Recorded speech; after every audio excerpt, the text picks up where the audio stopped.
అందరికీ నమస్కారం. ఈరోజు ప్రధాన దినపత్రికలను వార్తలను కానీ విశ్లేషించుకున్నట్లయితే ప్రధానంగా ఈనాడు దినపత్రిక తీసుకున్నట్లయితే దొంగలు వచ్చారు దొరక్కండి, ఎవరో తెలియదు, ఎక్కడుంటారో తెలియదు, కానీ మనపై కనిపించకుండానే దాడి చేస్తుంటారు. ఓ మెసేజ్తోనో ఓ ఓటీపీతోనో ఓ క్లిక్తోనో నిలువు దోపిడీ చేసేస్తారు.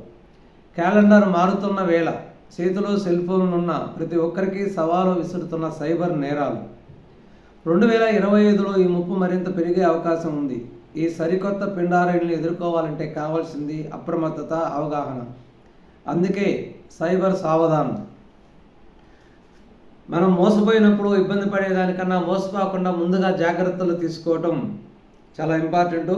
కాబట్టి మనకు తెలియని ఫోన్ నెంబర్తో కాల్స్ వచ్చి ఓటీపీ అడిగినప్పుడు ఎట్టి పరిస్థితుల్లోనూ చెప్పకూడదు. మిగిలిన డీటెయిల్స్ ఏవడిగినా కూడా చెప్పకుండా అప్రమత్తతో ఉండాలి. లేదంటే మీ అకౌంట్లో ఉన్నటువంటి డబ్బు మాయమయ్యే అవకాశం ఉంటుంది. ఈ యొక్క నేరాలు వచ్చే సంవత్సరం ఇంకా పెరిగే అవకాశం ఉంటుంది. కాబట్టి అందరూ అప్రమత్తతో వ్యవహరించాలి. అదేవిధంగా స్మగ్లర్ అనే మాటే వినపడొద్దు. బియ్యం అక్రమ రవాణాపై ఉక్కుపాదం. మిల్లులకు ధాన్యం అప్పగించిన గంటలోనే రైతులకు డబ్బులు వచ్చేలా చర్యలు.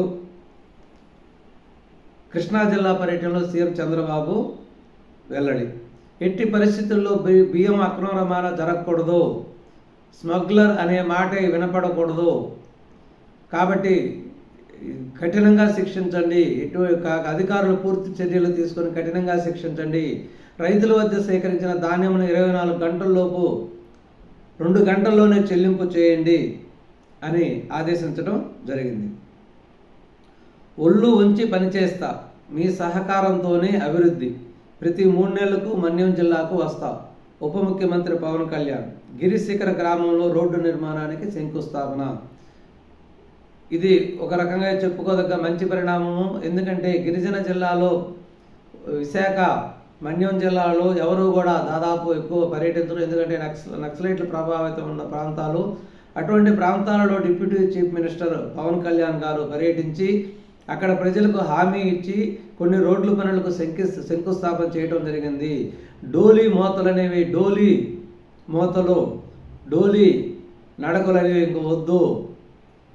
ఎట్టి పరిస్థితుల్లో ఇక్కడ ఉన్న జిల్లాల్లో అన్ని ప్రాంతాలలో, ఈ జిల్లాలో ఉన్న అన్ని తండాలలో కూడా రోడ్డు సౌకర్యాన్ని కల్పిస్తాము, ఖచ్చితంగా మిమ్మల్ని అభివృద్ధి చేస్తామని పవన్ కళ్యాణ్ గారు వాళ్ళకి హామీ ఇవ్వడం జరిగింది. ఓం ప్రకాష్ చౌతాలా కన్నుమూత. గుండెపోటుకు గురైన హర్యానా మాజీ ముఖ్యమంత్రి ప్రధాని మోదీ సహా పలువురు సంతాపం. ఇది ఈనాడు దినపత్రికలోని ప్రధాన అంశాలు. అదేవిధంగా సాక్షి దినపత్రిక తీసుకున్నట్లయితే సాక్షిలో ప్రధానంగా వచ్చిన బ్యానర్ ఐటమ్ ట్యాబ్ ఏది బాబు, డిసెంబర్లో ట్యాబులు అందక విద్యార్థుల డీలా. అన్ని పథకాలను నిలిపివేసిన కూటమి సర్కారు. ప్రభుత్వ విద్యా వ్యవస్థతో ఆటలు. అమ్మ ఒడి లేదు, నాడు నేడు. టాపర్లకు సత్కారం నిలిపివేత. English medium, CBSE, IB, TOEFL శిక్షణ రద్దు. ఐఎఫ్పీలు, స్మార్ట్ టీవీలతో డిజిటల్ క్లాస్ రూమ్ బోధనను నీరుగార్చిన వైనం. ఘోరంగా మారిన గోరుముద్ద, మధ్యాహ్న భోజనానికి పిల్లలు దూరం. నాడు ఐక్యరాజ్య సమితిను సైతం మెప్పించి నేడు ఆకలి డొక్కలతో నకనక. 3వ తరగతి నుంచి సబ్జెక్టు టీచర్ల విధానానికి స్వస్తి. నాడు నేడు పనుల మధ్యలో నిలిచిపోయిన అస్తవ్యస్తంగా స్కూళ్ళు. పథకాలు అందక చదువులు భారమై పెరుగుతున్న డ్రాప్అవుట్స్. సదుపాయాలు కరువై ప్రమాణాలు క్షీణించి 2 లక్షల మంది ప్రైవేటు బాట. ఇది సాక్షి దినపత్రికలో వచ్చిన ప్రధాన. అయ్యా చంద్రబాబు, విద్యార్థులకు ట్యాబులు ఎక్కడ? మా ప్రభుత్వం అమలు చేసిన పథకాలు ఏమయ్యా? ఎక్స్లో నిలదీసిన వైఎస్ జగన్.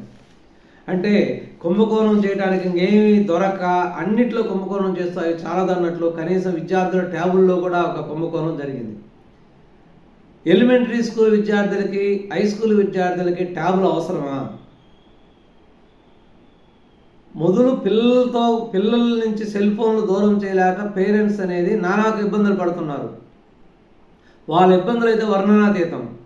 కరోనా నుంచి విద్యార్థులకు చాలామంది ఇళ్లలోనే ఉండి సెల్ ఫోన్లు అలవాటు చేసుకొని ఎంతమంది చెడు బాట పట్టినారంటే లెక్కలేనండి. చదువుకునే చిన్న విద్యార్థులకు, హై స్కూల్ లెవెల్ లోపల విద్యార్థులకు ట్యాబులు ఎందుకు అవసరం? వాళ్ళకి ఏమి ఉపయోగం ఉంది? మనకి ఎడ్యుకేషన్ అవకాశం లేకనో, మనకి టీచర్స్ లేకనో, టీచర్స్ అందుబాటులో లేకనో స్కూలుకు పోయి చదువుకోవడానికి ఇబ్బంది అయితే అప్పుడు ఆన్లైన్ క్లాసులకి ట్యాబ్లు అవసరం. మనకి పద్ధతిగా స్కూళ్ళు జరుగుతున్నాయి, క్లాసులకు పిల్లలు వెళ్తున్నారు, టీచర్స్ వస్తున్నారు, అన్నీ బాగానే ఉన్నాయి. ఇటువంటిప్పుడు వాళ్ళకి ట్యాబులు ఎందుకు? ట్యాబులు ఇచ్చి పిల్లల్ని చెడగొట్టడానికా? అంటే ఇదొక రకమైన కుంభకోణానికి తెరదీశారు అప్పుడు జగన్మోహన్ రెడ్డి గారు. అవి ట్యాబులు ఇచ్చి 4 రోజులు వాడి అన్ని పడేసాయి. అవి కూడా సరిగా క్వాలిటీ లేని ట్యాబులు. ఏదైనా ప్రజలకు ఉపయోగపడే ఇది ఇది ఇది ఇది కూడా మీ విజనా? రివర్స్ విజన్లో ఇది ఒక భాగం. అంటే మీరు పిల్లలు చదువుకోవద్దు, ఈ ట్యాబులు చూసి మీరు పాడవండి, ట్యాబుల్లో సినిమాలు చూసుకోండి, అనేక రకాల వీడియోలు చూసుకోండి, మీరు చదవద్దు. వాళ్ళ మానసిక స్థితి మీద, వాళ్ళ యొక్క ప్రవర్తన మీద వాళ్ళకు నియంత్రణ లేనటువంటి విద్యార్థులు, పెద్దవాళ్ళే ఈ రోజుల్లో లోక్సభలో లోక్సభలో పనిచేసే ఎంపీలే అశ్లీల వీడియోలు చూస్తున్నారు. అసెంబ్లీ పార్లమెంట్లోని మనం చూసాం కొన్ని వార్తల్లో. అటువంటి పరిస్థితుల్లో ఈ ట్యాబ్లు విద్యార్థులకు ఇచ్చి వాళ్ళని చదువుకోమంటే ఏం చదువుకుంటారు విద్యార్థి? అసలు ట్యాబులు ఎందుకు అవసరమా? లేనిపోని వ్యవహారాలన్నీ పెట్టి విద్యార్థులను చెడగొట్టడం తప్పితే ట్యాబుల వల్ల విద్యార్థులకు ఎటువంటి మేలు జరగదు. కాబట్టి తల్లిదండ్రులు కూడా అర్థం చేసుకోవాలి. దాదాపు ఇంటర్మీడియట్ అయిపోయేంత వరకు కూడా పిల్లల్ని సెల్ ఫోన్లకి దూరంగా ఉంచాలి. ఏదే అత్యవసరమైనప్పుడు మాత్రమే సెల్ ఫోన్ వాళ్ళని వాడనివ్వాలి. వాళ్ళకి అవసరమైన మెటీరియల్ ఏదైనా ఆన్లైన్లో ఉంటే డౌన్లోడ్ చేసుకుని మీరే తెచ్చి ఇవ్వండి. పిల్లలకు డైరెక్ట్గా సెల్ ఫోన్లు అప్పచెప్పవద్దు. ఇంటర్మీడియట్ లోపల సెల్ ఫోన్లు కానీ ట్యాబులు కానీ పిల్లలు కానీ వాడినట్లయితే అది చాలా ఇబ్బందికరమైన విషయము. వాళ్ళు చెడిపోయేదానికి ఆస్కారం ఎక్కువ ఉంటుంది. కాబట్టి దీన్ని అందరూ కూడా గమనించుకోవాలి. జేపీసీకి జమిలీ బిల్లులు తీర్మానాలను ఆమోదించిన పార్లమెంట్ ఉభయ సభలు 39 మంది ఎంపీలతో సంయుక్త పార్లమెంటరీ కమిటీ లోక్సభ నుంచి 27 మంది, రాజ్యసభ నుంచి 12 మందికి స్థానం. కమిటీ చైర్మన్గా బీజేపీ ఎంపీ భర్తహరి మహతాబ్కు అవకాశం.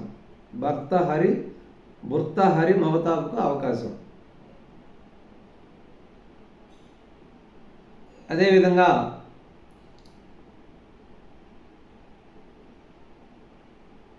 ఇది ఈరోజు ఈ సాక్షిలో వచ్చినటువంటి ప్రధానమైన వార్తలు. మళ్ళీ మరొక ముఖ్యమైన విషయంతో మళ్ళీ కలుద్దాం. ధన్యవాదాలు.